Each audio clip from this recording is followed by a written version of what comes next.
Hey everybody, on the show today I have Josh from Little Hammer Games, and he has a brand new game that he is kickstarting next year called the Halls of Asgard. Now if you're familiar with the Thor movies or Norse mythology, you'll have an idea of kind of what this game's about. So if you want to know more about this game, stick around. That interview starts now. Josh, how are you? I'm great. Thanks, Mike, for having me on. Absolutely, it's my pleasure. As usual, I have on creators from all over the space, and you are one of those. And you've created a game that is be available in May of next year? Yeah, so my next game is coming up on Kickstarter, and it's the first game that I'm publishing independently. So yeah, very excited. A little nervous. There's a lot of logistics and sort of background stuff that the casual gamer might not realize how much goes into developing, designing, producing, printing, shipping, all that sort of thing. And I'm set to sort of take that on with this project. Yeah, I talked to a lot of creators. As a matter of fact, one just recently where they self-published a game, and it's a daunting task to say the least. For sure. And I feel like I've been spoiled in a sense because I have published traditionally. So I've sort of been in the space, and I've done the sort of the creator side of things. And then this will be the first time I'm sort of taking on pretty much everything. Like I didn't do the art myself, but I sort of did the art direction and worked with an artist, human artist, sort of out there for the game. And then looking at different options for shipping and distribution and stuff like that too. Why are we talking about the game first? So Halls of Asgard is a semi-cooperative social strategy game, and it's set in Asgard, which is the home of the Norse gods. Mm-hmm. And if you know anything about the stuff that I have published, I'm also an author and an editor. I've got Viking board games. I've got like Norse fantasy books. I've done some editing in that sphere as well. It's historical fiction and stuff like that too. So you take on the role of a god, and in the midst, all the gods have these epic halls, and they, host their parties, and they're sort of the head of the hall. If you're familiar with Norse mythology, as warriors die, they go to Valhalla, which is Odin's hall, but warriors actually go to other halls as well sometimes, particularly Freya's hall. And so this game plays with that idea. You're the gods, you're kind of looking down Midgard, which is the world, and you are trying to get heroes into your hall. As warriors die, you're sort of collecting them into your hall. Now, the cooperative part of this game is that the Norse gods are always up against Ragnarök. Ragnarök is this sort of final apocalyptic battle that's triggered by Hela, who's the queen of the underworld. And so really collectively, you're trying to defeat Hela. But let's be honest, this is a myth-based game, and the gods are pretty puffed up and proud of themselves. So as much as you're trying to defeat Hela, you're also kind of trying to outdo your fellow gods. And so as you collect heroes, there's a set combination mechanic, and the heroes sort of progress through different life stages. If you fail to claim a hero before they die of old age, once again, tying into that Norse mythology, if you die of old age, just not an honorable death, that hero gets fed into Hela's hall. So there's always this tension between trying to prevent the heroes from going to Hela's hall. She's kind of acts as an NPC and is causing all sorts of chaos in Midgard while you're trying to do this. At the same time, you're trying to collect more heroes than your fellow god. Every god has two powers, and so you're using these powers either to help other people out, maybe sometimes hinder them if they, shorted you a hero, or if, you got a bit of a grudge. And then you also have a curse, and so you're trying to deal with your curse. And so it's plays 30 to 40 minutes for experienced players. First playthrough might be more like 45 minutes to an hour. I'd put it on the medium light. I wouldn't say full medium. I wouldn't say full light, but it's a great game to get people on the table. Sets up in like 30 seconds. And it's not too much of a table hog. So that's nice too. Plays 3 to 6 players, which is nice because for larger groups that it gets awkward around the 5, 6. I find a lot of games play really well at 3 or 4, and by the time you get 5 or 6 players, it's a little slow, or the round phases take a little bit too long. But this game, I say, the more players you have, the better it gets. So nice for big groups too. Yeah, that's awesome. So you've been enamored by Norse mythology for a while now. When did that start? Oh, that's a good question. I think the official start of it was I was in university actually, and I've got some connections. Yeah, my family's from Norway and Sweden, and actually had a chance in 2015 to go and visit some of the places my family's from, which was super cool. But in university, this was probably back more like 2011, 2012. I got really interested in just like family history and stuff like that. And so I started learning some Norwegian. I took a Norwegian class, and I found out that the university actually had a Scandinavian studies like department in one of the libraries, that whole bookshelf just dedicated to Scandinavian studies. So half of it's in Swedish or Norwegian. I couldn't read at that point in time, but half of it was like translations of ancient texts. And so you're talking Norse mythology, we're talking about Snorri Sturluson's Edda, things like that. There were some other nice, more approachable modern translations. And yeah, I just really got sucked into the lore. I'd known a little bit, like, everybody hears about Thor and Odin from, Marvel comics or those sorts of things. Sure. But the original source was actually great. The second thing that got me into it was there was a Tolkien club on campus, and there's a professor. They would do a deep read through of one of the 3 original trilogy books. The first meeting was amazing because it's in this like old school, Cambridge University type looking hall.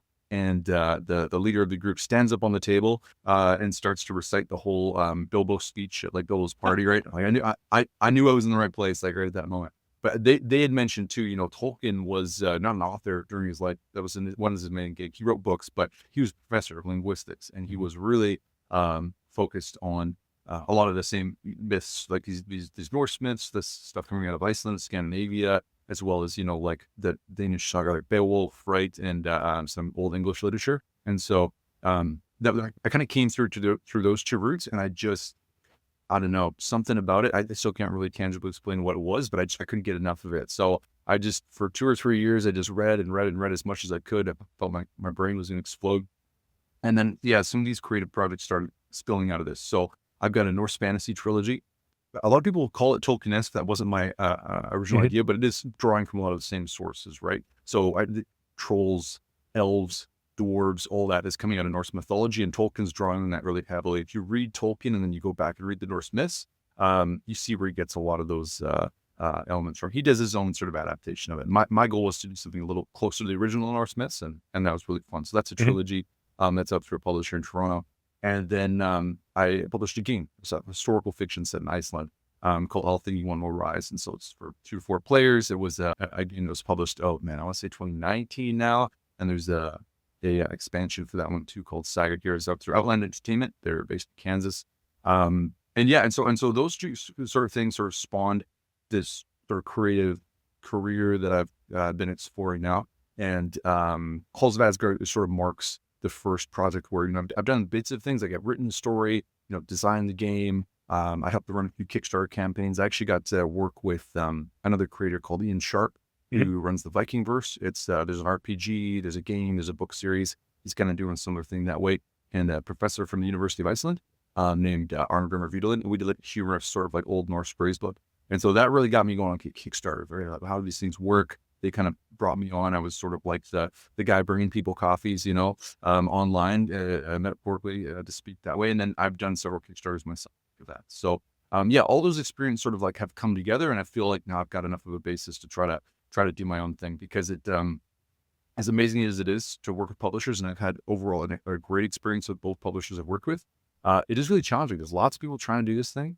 And the field, as much as, there's more board games being published now than probably ever before, the field is pretty thick, and, trying to catch some attention and do something unique can be hard. So trying to convince a publisher to take your project on is one of the challenges. The second challenge is that project might not get published then for another 1, 2, 3, 4 years, right? So even if the publisher takes it on, like players might not be putting it on the table or seeing it on Kickstarter for several years. So, I've got a sort of a few projects on the go, and this is one I just said, you know what, I really like to get this one out. Feels like a bit of a simpler game, the component wise, low stakes in terms of kind of the printing and the distribution stuff. It's a smaller game, so I'm not going to be trying to warehouse like a massive, Twilight Imperium type thing. And then so that's sort of where I'm at, and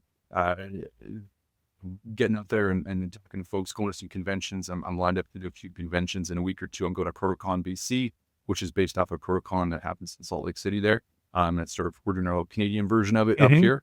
So I'm looking forward to getting the game on the table more. I've done lots of play tests at different conventions, but that's where things are at right now. Yeah, it sounds like you run the gamut when it comes to a lot of this stuff. I mean, having worked with a publisher and now kind of doing it on your own, obviously the benefit of going through a Kickstarter is the people who really want the game and are interested are going to be the ones who are going to back you. So there's really no marketing from the standpoint of a traditional marketing. It's going to be word of mouth. There's going to probably be Facebook ad and stuff like that, but you're really going to get a dialed in audience specifically for your game. Yeah, 100%. And, it's interesting you mentioned that sort of traditional versus not, because, book publishing, which I also am sort of in, is much more the traditional route of like, you can't find a publisher. It's you can self-publish, and some people do that somewhat successfully, but the deck is just stacked against you in every single way in terms of the cost of printing, and Amazon's always screwing over independent authors and stuff like that too. So that's really tough. But board games, you know what? The board game community, even just the general sort of culture of the board game community, is so much more inclusive, so much more inviting, so much friendlier. You know, I reached out, I had a game I was pitching to publishers, and I ended up chatting. I'll just start out because he's an amazing guy, but Kurt Covert from Smirk and Dagger. I sent him a pitch, and this was kind of before when I was getting started. And he emails me back. He's like, "Yeah, let's take a look at your game," and super friendly. And he's obviously super busy. He's running a massive company, Smirk and Daggers, and Smile and Daggers. Like so many, they've got a ton of great games out there. But you wouldn't have that with a publisher. I'd never, email HarperCollins. They wouldn't get back and say, "Hey, great book. Let's chat about it a bit." Like, yeah, good luck, right? Like if even like a junior agent, had a second to take a look at it, I'd probably just end up in a slush pile. So, yeah. So, and then Kickstarter itself is like a whole nother route too. What I find interesting about board games is that, if you're looking for the best board games out there, the ones with the, highest quality components, the one with the biggest fans, the one with the high sales ratings, they're coming off of Kickstarter, which is so cool because, the crowdfunded model is not a traditional publishing model. Typically there's these publishing houses that are, super prestigious, kind of hold all the cards, have all the power, kind of get to decide who's the next rising star is. With Kickstarter, it's a totally different beast, right? You're crowdfunding it. Kickstarter itself as a platform is not synonymous with crowdfunding. There are other crowdfunding platforms you can go with, but I feel like it's sort of laid the groundwork for what I would think of as like the modern board game industry. And so, companies have gotten bigger, and big companies will sometimes take advantage of that model too. But I like it. It feels more organic. It feels more honest. It feels more ask the fans what they want and then give that to them, rather than, having a boardroom of executives sort of sit around a table and decide what they think is going to be popular. Right. And again, I think you hit the nail on that. It's you're not kind of shooting in the dark with what people want or what people think are going to be popular. You're directly asking the community because they're the ones funding it.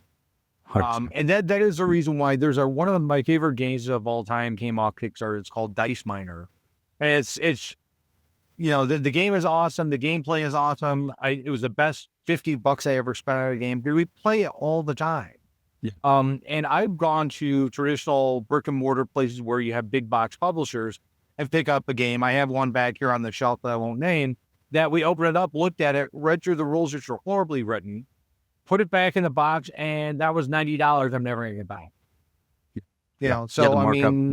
So I think Kickstarter gives whether it's Kickstarter or Crowdfunder or whatever your crowdfunding platform is, the ability for the people who are buying the game to help tape it, I think really resonates with everyone, especially when you're an indie publisher. I mean, why be an Amazon, right? That's one of the things that people don't think about. It's like, because I talk to a lot of folks, I've run a few Kickstarters and have a few games published, and people say, "Oh, Josh, I want to, I got this game idea. I want to publish it. I want to do a Kickstarter. Like, you've done this, like, give me some advice on how to do it." And one of the things people don't think about it, like, who's going to print? And so We're pretty lucky in Vancouver. We've got Panda Game Manufacturing, which is based in Vancouver. They've got offices in Vancouver and China, and they're like directly working with the factories in China to help do that. I've heard horror stories of people who, don't have a contact, have like professional contact over in China. They don't like speak Chinese. They're the translation issues. Sometimes there's, they don't understand the contract, or there's some miscommunications. And when you are printing like 10,000 games, like a small minor miscommunication issue can cost you like thousands of dollars, right? So, and then the other thing is quality assurance. So I've also had some friends who have gone to do a print run, and they get their print back, and like 30% of the copies are defective, and they can't send them out. And there's no there's no refund, the policy of the. So you're really like putting yourself on the line when you do that. And working with an established company like Panda Game Manufacturing, who prints a lot of even the bigger games, can be super helpful. So even as an indie designer, if you're doing that sort of commercial print run, the other problem afterwards is like, where do you keep the games? Sure. Yeah. Where do you store them? I mean, that's especially if you're looking at 100,000 units, where are you going to put them? 100%. And it's not even like a matter of placement. Like, I live up on the West Coast here, and so Vancouver. You said you've been in Vancouver and stuff like that. It's pretty humid out here. You can't just throw like 8,000 games in your garage and let them sit there for 3 or 4 months. Like, they will go bad. Like, they will actually start to And then there's the question of like, okay, then you get like 800 orders for your game that are all individual. You can't send those out via, regular post. So one example, like Fun Again Games is one that does sort of different distribution. So they've got a really nice setup. They got these big central warehouses, and you can sort of pay a monthly fee to have your stuff stocked there. They can do the ordering. They get all their corporate rates. These are the kind of things that you have to think about if you want to take on the actual publishing side and not just the creator side. Because a lot of folks are excited about, the miniatures and the art and the game piece and the player experience, which is like central, foundational. If you want to publish games, though, you're looking at that. We're not even getting like the money part and the cost, Sure. versus revenue kind of piece of it. But yeah, it's almost like a game, Yeah, they should have Kickstarter the game. Yeah, You know, Kickstarter I the mean, game. Yeah, I love yeah, it. like That this would is, be this really is your fun. journey through self-publishing, type thing. Yeah, 100%, right? That would be great. Oh, the deck That would be components fantastic. 2 ounces off. Guess what? Your shipping rates just went through the roof. Exactly. That's right. Yeah. That Random chaos deck to pull. Yeah. Yeah, absolutely. So all of this stuff is going to be collecting next year. The self-publishing game, because it is a game, is so unique to board games from the standpoint of logistics and design and all that good stuff that every time I talk to somebody, it's a different experience. So if you are watching, anybody of you out there who are looking to self-publish a game, there are several videos that I've talked to people about self-publishing. Go through all those. You'll hear a bunch of different aspects from a bunch of different people from all around the world. And now we have Josh chime in with his experience, and hopefully this helps someone out there publish their game.